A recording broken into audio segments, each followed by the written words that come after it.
കേരള സംസ്ഥാന വൈദ്യുതി ബോർഡിന്റെ ഉന്നത പരിശീലന കേന്ദ്രമാണ് മൂലമറ്റത്തെ പെറ്റാർക്ക്.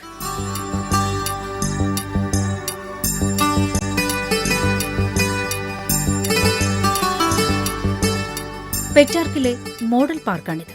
വൈദ്യുത മേഖലയെക്കുറിച്ച് അടുത്തറിയാൻ അവസരം നൽകുന്ന സംവിധാനമാണ്.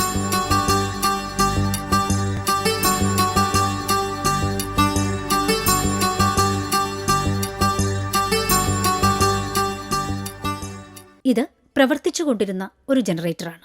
പൊരിങ്ങൽകുത്ത് പവർ ഹൗസിൽ വൈദ്യുതി ഉൽപ്പാദിപ്പിക്കാനായാണ് ഈ ജനറേറ്റർ ഉപയോഗിച്ചിരുന്നത്. ഹൊറിസോണ്ടൽ പെൽറ്റൻ ടർബൈനാണ് ഈ മോഡൽ ഇവിടെ പ്രദർശിപ്പിച്ചിരിക്കുന്നത്. ഈ സിസ്റ്റം അല്ലെങ്കിൽ ഈ ജനറേറ്റർ ഇവിടെ കൊണ്ട് സ്ഥാപിച്ചത് ഇവിടെ മൂലമറ്റം പവർ സ്റ്റേഷനിലുള്ള ആൾക്കാരാണ്. ഇത് പെരിങ്ങൽകുത്ത് പവർ ഹൗസിൻ്റെ നവീകരണവുമായിട്ട് ബന്ധപ്പെട്ട് ഈ ജനറേറ്റർ അവിടെ നിന്നും അഴിച്ചു മാറ്റിയപ്പോൾ അത് ഈ മൂലമറ്റത്ത് ഈ പെറ്റാർക്കിലെ എഞ്ചിനീയേഴ്സിനെ പഠിപ്പിക്കാനായി ഇവിടെ കൊണ്ട് സ്ഥാപിച്ചതാണ്. ഇതിൽ നമ്മൾ കാണുന്നത് ഇത് അതിൻ്റെ ജനറേറ്ററാണ്. ഇത് 125 കിലോ വോൾട്ട് ആംപിയർ അല്ലെങ്കിൽ KVA കപ്പാസിറ്റിയുള്ള ഒരു ജനറേറ്ററാണ്. അതിനോടനുബന്ധിച്ച് കാണുന്നത് അതിൻ്റെ ഫ്ലൈ വീലാണ്. അതിനുശേഷം അതിൻ്റെ പെൽറ്റൻ ടർബൈൻ, ഹൊറിസോണ്ടൽ പെൽറ്റൻ ടർബൈനാണ്. ഈ പെൽറ്റൻ ടർബൈനിലേക്ക് നമ്മൾ പെൻസ്റ്റോക്കിൽ നിന്നുള്ള അല്ലെങ്കിൽ ഡാമിൽ നിന്ന് വരുന്ന അതിശക്തമായ മർദ്ദത്തിലുള്ള വെള്ളം ഈ പൈപ്പ് വഴി ഈ ജനറേറ്ററിൻ്റെ ഈ ടർബൈനിലേക്ക് ശക്തിയായി പതിപ്പിക്കുമ്പോൾ ഇത് ഈ ടർബൈൻ കറങ്ങുകയും അതോടൊപ്പം തന്നെ അതിനോട് അനുബന്ധിച്ച് കണക്ട് ചെയ്തിരിക്കുന്ന ഈ ജനറേറ്റർ കറങ്ങുകയും അങ്ങനെ വൈദ്യുതി ഉൽപ്പാദിപ്പിക്കുകയുമാണ് ചെയ്യുന്നത്. ജനറേറ്ററിൻ്റെ വേഗത നിയന്ത്രണത്തിനായുള്ള സ്പീഡ് ഗവർണറാണ് ഇത്. ഇത് 1953 കമ്മീഷൻ ചെയ്ത ഒരു ജനറേറ്ററാണ്. ഇത് ഡിസ്മാൻഡിൽ ചെയ്യുന്ന കാലം വരെ ഇത് ഭംഗിയായി പ്രവർത്തിച്ചിരുന്നു. സ്പീഡ് ഗവർണേഴ്സ് എല്ലാ ജനറേറ്ററുകളിലും നമ്മൾ ഉപയോഗിക്കുന്നുണ്ട്. അത് മെഷീൻ്റെ സ്പീഡ് എപ്പോഴും കോൺസ്റ്റൻ്റ് ആയിട്ട് നിർത്താനായിട്ടുള്ള ഒരു ഉപകരണമാണ്. നമുക്ക് ഫ്രീക്വൻസി എപ്പോഴും 50 ഹെർട്സിലാണ് നമുക്ക് വൈദ്യുതി ഉൽപ്പാദിപ്പിക്കേണ്ടത്. അതുകൊണ്ട് തന്നെ ജനറേറ്ററിൻ്റെ സ്പീഡുമായിട്ട് ബന്ധപ്പെട്ടാണ് ഹെർട്സ് നിൽക്കുന്നത് അല്ലെങ്കിൽ ഫ്രീക്വൻസി നിൽക്കുന്നത്. ഓരോ ജനറേറ്ററിൻ്റെയും സ്പീഡ് അനുസരിച്ച് അതിന് ഹെർട്സ് 50 ആണ്. അപ്പോൾ ആ സ്പീഡിൽ ഒരേ സ്പീഡിൽ തന്നെ മെഷീൻ നിർത്തുക. എല്ലാ ലോഡിലും ഏത് വേരിയേഷനുള്ള ലോഡിലും സ്പീഡ് ഒരേപോലെയായിട്ട് നിർത്താനായിട്ടുള്ള സംവിധാനമാണ് ഈ ഗവർണർ സിസ്റ്റം. ഇപ്പോഴുള്ള പുതുതലമുറ ഗവർണറുകളൊക്കെ ഇലക്ട്രോണിക് സിസ്റ്റം വെച്ചാണ് വർക്ക് ചെയ്യുന്നതെങ്കിലും പഴയ സിസ്റ്റം മെക്കാനിക്കൽ ഗവർണറാണ്. അത് ഇപ്പോഴും ഭംഗിയായിട്ട് വർക്ക് ചെയ്യുന്ന ഒരു ഐറ്റമാണ്. അത് നമുക്ക് മാനുവലായിട്ടും വർക്ക് ചെയ്യാം, ഓട്ടോമാറ്റിക്കായിട്ടും വർക്ക് ചെയ്യുന്ന ഗവർണറായിരുന്നു ഇത്. വീട്ടുപകരണങ്ങൾ ഓൺ ചെയ്യുക, വൈദ്യുതി ഉപകരണങ്ങൾ അല്ലെങ്കിൽ ലൈറ്റ്, ഫാൻ മുതലായ ഓൺ ചെയ്യുന്ന സമയത്ത് അതിൻ്റെ ലോഡ് ജനറേറ്ററിൽ നിന്നാണ് എടുക്കുന്നത് അല്ലെങ്കിൽ കറണ്ട് ജനറേറ്ററിൽ നിന്നാണ് എടുക്കുന്നത്. അങ്ങനെ കൂടുതൽ ലോഡുകൾ ആഡ് ചെയ്യുന്നതനുസരിച്ച് അല്ലെങ്കിൽ കൂട്ടിച്ചേർക്കുന്നതനുസരിച്ച് ജനറേറ്ററുകളുടെ മെക്കാനിക്കൽ ഇൻപുട്ട് അല്ലെങ്കിൽ അതിൻ്റെ സ്പീഡ് നിയന്ത്രിക്കുന്ന ഇൻപുട്ട് വെള്ളം കൂടുതൽ കൊടുത്തു വേണം നമ്മൾ ഈ ലോഡിനെ മീറ്റ് ചെയ്യാൻ. അതുപോലെ തന്നെ നമ്മളൊരു സ്വിച്ച് ഓഫ് ചെയ്യുന്ന സമയത്ത് ജനറേറ്ററുകളുടെ സ്പീഡ് കൂടാനുള്ള സാധ്യതയുണ്ട്. അപ്പോൾ ഇങ്ങനെ കൂടുകയും കുറയുകയും ചെയ്യുന്ന സ്പീഡിനെ ഒരേ സ്പീഡിൽ നിലനിർത്താനായിട്ടാണ് നമ്മൾ ഗവർണർ സിസ്റ്റം യൂസ് ചെയ്യുന്നത്. ചുരുക്കം പറഞ്ഞാൽ ജനറേറ്ററുകളിൽ പതിപ്പിക്കുന്ന വെള്ളത്തിൻ്റെ അളവ് പാഴാക്കാതെ കൃത്യമായിട്ട് ഉള്ള കൃത്യം അളവിൽ തന്നെ വെള്ളം ജനറേറ്ററിലേക്ക് പതിപ്പിക്കുക അല്ലെങ്കിൽ ടർബൈനിലേക്ക് പതിപ്പിക്കുക എന്നുള്ളതാണ് ഗവർണറിൻ്റെ ഉദ്ദേശം. ഈ ഗവർണർ ഇല്ലയെന്നുണ്ടെങ്കിൽ നമ്മൾ ജനറേറ്ററുകളിൽ കൊടുക്കുന്ന വെള്ളത്തിൻ്റെ അളവ് കൂടിപ്പോവുകയും അതനുസരിച്ച് അത് പാഴാവുകയും ചെയ്യും. ഒരു ലൈറ്റ്, ഒരു ഫാനോ വൈകുന്നേരങ്ങളിൽ പീക്ക് സമയത്ത് ഓഫ് ചെയ്യുമ്പോൾ അത്രയും വെള്ളം നമുക്ക് ഇവിടെ സേവ് ചെയ്യാൻ പറ്റും. അതുകൊണ്ട് പൊതുജനങ്ങൾ എല്ലാവരും ഓർത്തിരിക്കുക, നമ്മൾ വൈകുന്നേരങ്ങൾ ഉപയോഗിക്കുന്ന കറണ്ട് വളരെ അമൂല്യമാണ്. ആ സമയത്ത് നമുക്ക് പുറത്തുനിന്ന് നമ്മൾ വളരെ വില കൂടിയ വൈദ്യുതി വാങ്ങിച്ചാണ് നമ്മുടെ ആവശ്യം നിറവേറ്റുന്നത്.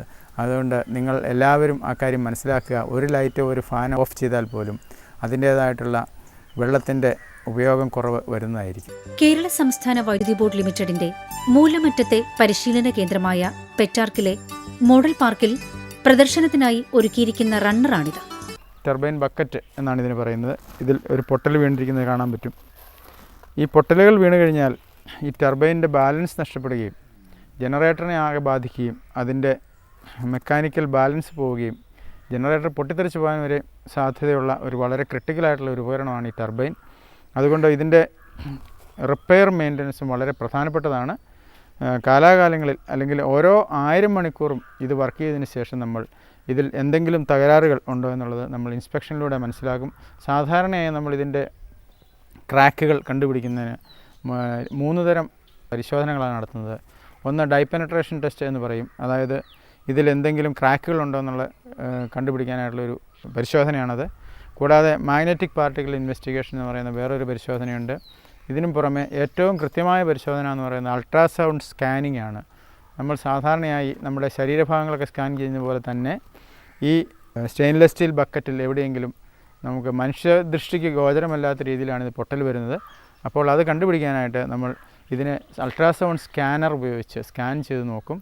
അപ്പോൾ അതിലെന്തെങ്കിലും പൊട്ടലോ പ്രോബ്ലമോ ഉണ്ടെങ്കിൽ നമ്മളതിനെ റിപ്പയർ ചെയ്താണ് വീണ്ടും മെഷീൻ സർവീസിലിടുന്നത്. ഒരു ജലവൈദ്യുത പദ്ധതിയിലെ സുപ്രധാനമായ ഭാഗമാണ് റണ്ണർ. നമ്മളിവിടെ കാണുന്ന ഈ പെൽട്ടൺ ടർബൈൻ അല്ലെങ്കിൽ പെൽട്ടൺ വീൽ സ്റ്റെയിൻലെസ് സ്റ്റീൽ എന്ന മെറ്റീരിയൽ ഉപയോഗിച്ച് കാസ്റ്റ് ചെയ്തെടുത്തിരിക്കുന്നതാണ്. ഇത് പീസായിട്ടല്ല ഉണ്ടാക്കുന്നത്, ഇത് ഒറ്റ കാസ്റ്റിംഗ് ആയിട്ട് നമ്മൾ വാർത്തെടുക്കുകയാണ് ചെയ്യുന്നത്. ഇത് 75,000 ഹോഴ്സ് പവർ ലോഡ് ജനറേറ്ററിലേക്ക് ട്രാൻസ്ഫർ ചെയ്യാനുള്ള ഉപകരണമാണ്. കാലാകാലങ്ങളിൽ വരുന്ന തകരാറുകൾ നമ്മൾ ഇൻസ്പെക്ട് ചെയ്ത് കണ്ടുപിടിക്കുകയും അതനുസരിച്ച് ഇതിൻ്റെ വേണ്ട റിപ്പയറുകൾ ചെയ്യുകയും ചെയ്യും. ഇത് ഏകദേശം 6 മെട്രിക് ടൺ വെയിറ്റുള്ള ഒരു വാട്ടർ വീലാണ്. പെൻസ്റ്റോക്ക് വഴി കൊണ്ടുവരുന്ന വെള്ളം ഇതിലേക്കാണ് പമ്പ് ചെയ്യുന്നത്. അതുവഴി ലഭിക്കുന്ന ശക്തിയിലൂടെയാണ് ജനറേറ്റർ കറങ്ങുന്നതും വൈദ്യുതി ഉൽപ്പാദിപ്പിക്കുന്നതും.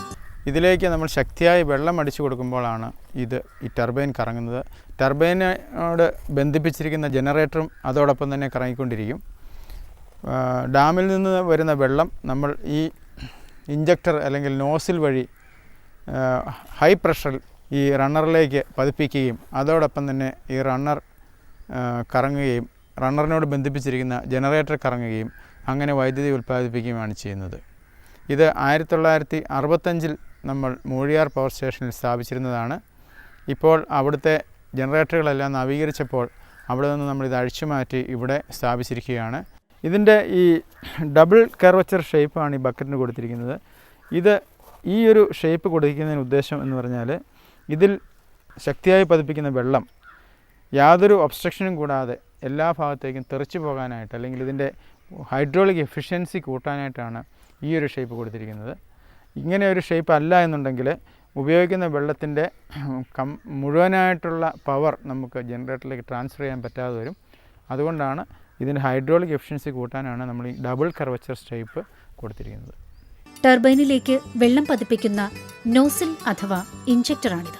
ഉപയോഗത്തിനനുസരിച്ചാണ് വെള്ളം ഇതുവഴി നൽകുന്നത്. ഡാമിൽ നിന്നും വരുന്ന വെള്ളം സ്റ്റീൽ പൈപ്പുകൾ വഴി ഈ ഇഞ്ചക്ടറിലേക്ക് വരും.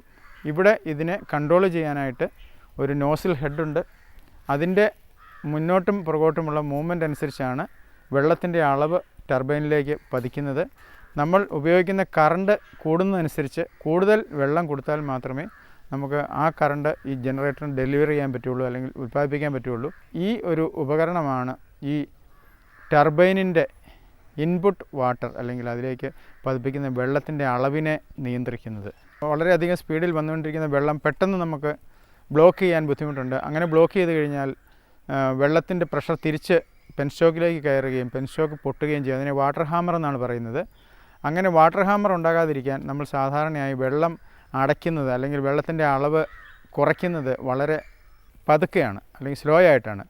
പക്ഷേ നമ്മൾ വളരെ പതുക്കെ വെള്ളം അടച്ചു കൊണ്ടുവരുമ്പോൾ ജനറേറ്ററിലേക്ക് ടർബൈൻ്റെ സ്പീഡ് വളരെയധികം കൂടിപ്പോകാനുള്ളൊരു സാധ്യതയുണ്ട്. അതുകൊണ്ട് പെട്ടെന്ന് തന്നെ ഈ വെള്ളത്തെ നമ്മൾ ഈ ടർബൈനിൽ നിന്ന് മാറ്റി വേറൊരു ഡയറക്ഷനിലേക്ക് തിരിച്ചു കൊടുക്കേണ്ട ആവശ്യമുണ്ട്. അതിനായിട്ടാണ് നമ്മൾ ഇവിടെ ഡിഫ്ലക്ടർ എന്ന് പറയുന്ന ഈ ഉപകരണം ഉപയോഗിക്കുന്നത്. ഇത് വളരെയധികം സ്പീഡിൽ ഈ വെള്ളത്തിൻ്റെ ജെറ്റിൻ്റെ അല്ലെങ്കിൽ വെള്ളത്തിൻ്റെ ഫ്രണ്ടിലേക്ക് വന്നിട്ട് ഈ വെള്ളം ഈ ടർബൈൻ റണ്ണറിലേക്ക് വീഴാതെ മറ്റൊരു ഡയറക്ഷനിലേക്ക് തിരിച്ച് ഇതിൻ്റെ സ്പീഡിനെ നിയന്ത്രിക്കുന്നു. ഒന്നോർക്കുക, നമ്മൾ ഒരു വിള കണക്കുമ്പോൾ സിസ്റ്റത്തിൽ ലോഡ് കുറയുകയും അതുവഴി വെള്ളം സംരക്ഷിക്കാനും കൂടുതൽ നാൾ വൈദ്യുതി ഉൽപ്പാദനം നടത്താനും സാധിക്കും. അതുകൊണ്ട് തന്നെ ആവശ്യത്തിനു മാത്രം വൈദ്യുതി ഉപയോഗിക്കുക.